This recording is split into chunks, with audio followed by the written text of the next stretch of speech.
వనపర్తి జిల్లా కేంద్రంలో Congress party MLA Thudi Megha Reddy నివాసంలో కాంగ్రెస్ పార్టీ పట్టణ అధ్యక్షులు చీరల చందర్ కౌన్సిలర్స్ విలేకరుల సమావేశం ఏర్పాటు చేసి మాట్లాడుతూ కాంగ్రెస్ ప్రభుత్వం ఏర్పడి 10 రోజుల్లోనే అభివృద్ధి జరగాలంటే ఎలా జరుగుతోంది? బీఆర్ఎస్ పార్టీ నాయకులు వనపర్తి మున్సిపల్ చైర్మన్ గట్టు యాదవ్ తప్పుడు మాటలు మాట్లాడుతున్నారని, మీ ప్రభుత్వం ఉన్నప్పుడు ఏ కార్యక్రమం చేసినా మీ మాజీ మంత్రి మీరు ఎప్పుడు కౌన్సిలర్లు కానీ నాయకులు కానీ సమాచారం ఇవ్వకుండా కార్యక్రమాలు చేసినప్పుడు మీ ప్రోటోకాల్ ఎక్కడ పోయిందన్నారు. ప్రోటోకాల్ అని కాంగ్రెస్ ప్రభుత్వం వచ్చి 10 రోజులు అవుతున్నా వనపర్తి మున్సిపాలిటీ కార్యాలయంలో మాజీ సీఎం కేసీఆర్ ఫోటో తీయకపోవడం ఎంతవరకు కరెక్ట్ అని అన్నారు.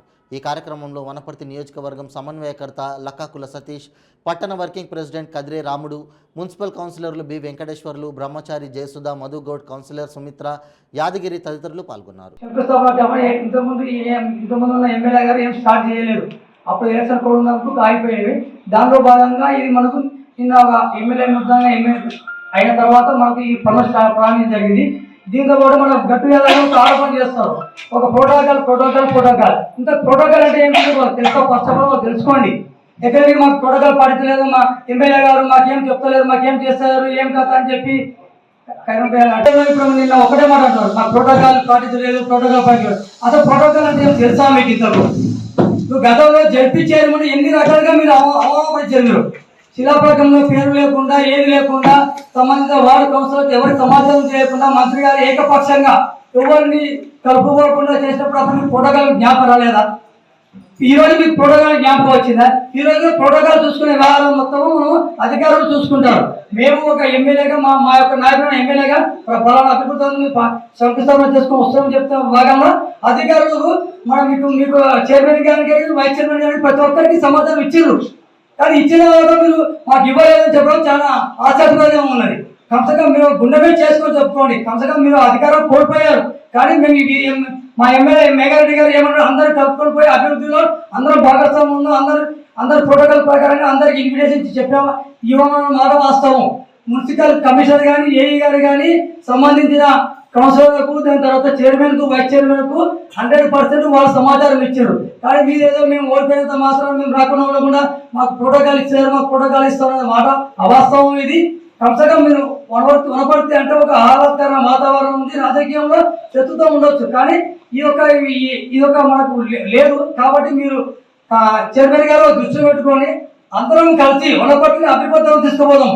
గవర్నమెంట్ మీరు పోయినంత మాత్రం, మేము వచ్చేంత మాత్రం మాకేమీ విరవృత్తలే. మేము అందరం కలిసి ఏమైనా చేసుకుందాం, కానీ తేలిపోయిన అవసరం చెప్పొద్దానండి. పబ్లిక్ ఏదున్నా కానీ చెప్పండి, మేము సహకరిస్తున్నాం, అందరూ సహకరించుకుంటాం, అభివృద్ధి మర్చుకుందాం. కానీ ఏదో మసిపూసి మాట్లాడడం వేసినట్టు చేయొద్దని మీరు దయచేసి కొద్దిగా ఇప్పటికైనా మీరు కళ్ళు తెరుచుకోండి. మేము అందరం సహకరించి అన్ని రాజకీయ పార్టీలు కలుపుకొని వనపర్తిని అభివృద్ధి చేసుకుందన్న ఒక సంకల్పంతో మా యొక్క ఎమ్మెల్యే గారు మేఘారెడ్డి గారు ముందరికి వెళ్తున్నారు. మేము ఇది మాకు వచ్చే 5 సంవత్సరాలు కూడా మేము ప్రతి ఒక్కరు కలుపుకుంటూ పోయి అన్ని రంగాల్లో మేము భాగస్వామ్యం చేసుకుంటూ మేము అభివృద్ధి చేయడానికి మేము ముందున్నాం. కానీ మీరు ఏదో ఓడిపోయినంత మాత్రం ఏదో అయినట్టు భ్రమించి మీరు మతి భ్రమించి మాట్లాడతారు. తెలుసుకోండి, మేము ప్రతి ఒక్కరికి సహకరించి మేము ముందర చేసుకోవడానికి అందరూ సిద్ధంగా ఉన్నాం. ఇక మీదనే సరే మేము చేసే కార్యక్రమంలో ప్రతి ఒక్క కార్యక్రమం మేము ప్రోటోకాల్ ప్రకారంగా చేస్తాము. ప్రోటోకాల్ తప్పి మేము పని చేయము. మేము ప్రతి ఒక్కరికి ఇచ్చే మర్యాద కానీ, అధికారులకు ఇచ్చేది కానీ మీలాగా మేము ఏదో నేర్చుకున్న పరిపాలన చేయము. మేము దయచేసి మీరు ఆలోచించండి. మేము అందరం సహకరించి పని చేసుకుందాం, అభివృద్ధి చేసుకుందాం. వనపర్తి పట్టణాన్ని, వనపర్తి నియోజకవర్గాన్ని అన్ని రంగాల్లో అభివృద్ధి చేసుకుంటూ ముందుకు వెళ్తామని చెప్పి ఈ యొక్క సమావేశం చేసినందుకు పత్రికా మిత్రులకు అందరికీ మా యొక్క వందనాలు. బుద్ధజల్లి మాటలు మాట్లాడద్దు. ఇకనైనా మారు, ప్రజలు మీకు బుద్ధి చెప్పిండ్రు, ఎందుకు చెప్పిండ్రు అనేది ఆత్మవిమర్శన చేసుకోండి. గతంలో ఏ కౌన్సిలర్కైనా మంత్రి గారి కార్యక్రమం వాటిలో ఉంది రాండి అని మీ పార్టీ కౌన్సిలర్లకు మీరు ఇచ్చుకున్నారు సమాచారం. అది నీవు ఇచ్చుకున్నావా చెప్పు. నీకు ఆయన నాయకత్వ లక్షణాలు ఉన్నాయా? నీకు లేవు, నీ నాయకుడికి లేవు.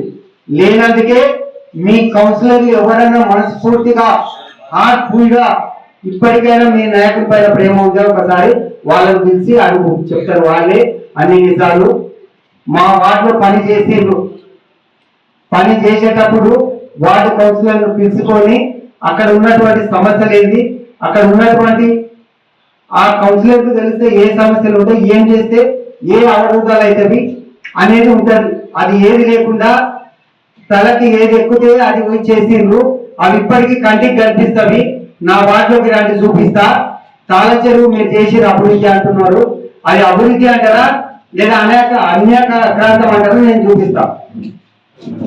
ఊరు చెరువు కింద లేని ఊరికేమో కట్టకేమో 2 బ్రిడ్జిలు వేసిరు నల్ల చెరువు కింద. ఇక్కడ చెరువు కింద ఊరున్న తాళ చెరువుకు 1 బ్రిడ్జి అయింది అని చెప్పేసి కాలనీవాసులు, పెద్ద మనుషులు, నేను వార్డు కౌన్సిలర్ గా 10 మార్లు మీకు చెప్పడం జరిగింది. చెప్తే తీసుకొచ్చి ఆ పైపులు వేసారు. మీరు కూడా మీడియా మిత్రులారా గమనించండి. గతంలో రామటాకీస్ దగ్గర పైపులు ఉండే, పైపులు ఉన్నప్పుడు శ్వేతనగర్ లో మొత్తం వాటర్ వచ్చి ఆ కాలనీ మొత్తం మునిగిపోతుండే. దాంట్లో నేను 2020లో వరదలు వస్తే 8 మంది నేను కాపాడిన ఒక ఇంటి పైన. ఇదే ఫైర్ వాళ్ళు రాలేదు, పోలీస్ వాళ్ళు రాలేదు, మున్సిపల్ సిబ్బంది కూడా రాలేదు. ఆ రోజు నేనే ఆ వాటర్ లో తాడు కట్టుకొని కరెంటు తాడు కట్టి పోయి ఆ 8 మందిని ఇంటి పై నుంచి తీసుకొచ్చిన. ఇవాళ నాతో ఉన్నాయి కదా, నాకు ఒక బెస్ట్ కౌన్సిలర్ గా కూడా అవార్డు కూడా కలెక్టర్ గారు, అదే మీ మంత్రి గారు కూడా ఇచ్చారు కదా. ఇవాళ ఎందుకు జరిగినా మీకు ఒకసారి ఆత్మవిమర్శ చేసుకోండి. ఈ రోజు ఆ పైపులు వేసిరు. ఎవడన్నా తెలివి ఉన్నాడు పైపులున్నా స్వీట్ గోడ పెడతారా చెప్పండి? ఇప్పటికీ మీకు ఆ నిజాలు కూడా అట్లే ఉన్నాయి, చూపిస్తాం. కాలనీవాసులు వాటి వల్ల ఎంత ఇబ్బంది పడుతున్నారో ఒకసారి కూడా చూడండి. మీరు ఇప్పుడు ఇక్కడి నుంచే పోతాం నేను చూపిస్తాను. వాటిలో మీ మంత్రి కలిసి 5 ఏళ్ళైంది, ఒక్క రోజన్నా వచ్చి కాలనీలో పర్యటించిందా? నాది స్థానిక క్యాంప్ ఆఫీస్ ఉన్న వార్డే కదా. నా వార్డులో ప్రతి గల్లీ ఏ రోజన్నా తిరిగినవా? నా ప్రజలే చెప్తారు. ఈ రోజు ఏది లేదు, వస్తావు ఆ చెక్కులు పెట్టుకుంటావు, పోతావు, ఇస్తావు, పోతావు, ఎవరికి సమాచారం. స్థానిక వార్డు కౌన్సిలర్ ఉన్నారు ఒకడు మనోడు, వానికి సమాచారం ఇవ్వండి రావాలి అనేది చెప్తున్నావా? ఏ రోజన్నా? ఏ రోజు లేదు. అన్ని నీవే, కార్యకర్త పని నీవే చేస్తావు, మంత్రి పని నీవే చేస్తావు. మరి ఇంకా వీళ్ళు ఎందుకు తెలియదా? వ్యవస్థ ఎట్లా ఉంటుందని, ప్రోటోకాల్ ఎట్లా ఉంటుంది నీకు తెలియదా? నీ కింది శిష్యులకు తెలియదా అని నేను మాజీ మంత్రి గారిని అడుగుతున్నాను. మరొకటి, సీఎం తర్వాత నేను సీఎం కట్టుకున్నాను కదా, వాటికి ₹1 నిధులు కాలేని వాడివి నువ్వు, ఒక మంత్రివి, నువ్వు తండ్రివి, నీ తండ్రికి నీకు మళ్ళీ ఒక గ్యాంగు చిల్లర మాటలు మాట్లాడతారు. ఇది అవుతుంది. వారానికి అన్నీ అయిపోతాయా? అరే గడి వచ్చినా ఇది వచ్చినా ఇదే ఆలోచన తప్ప వేరే ఉండవు కదా. నేను ఇప్పటికి చెప్తున్నా, కాంగ్రెస్ వాళ్ళు వేసిన సీసీ రోడ్లు ఉన్నాయి నా వాటిలో, కాంగ్రెస్ వాళ్ళు వేసిన డ్రైనేజీలే ఉన్నాయి తప్ప మీరు మీ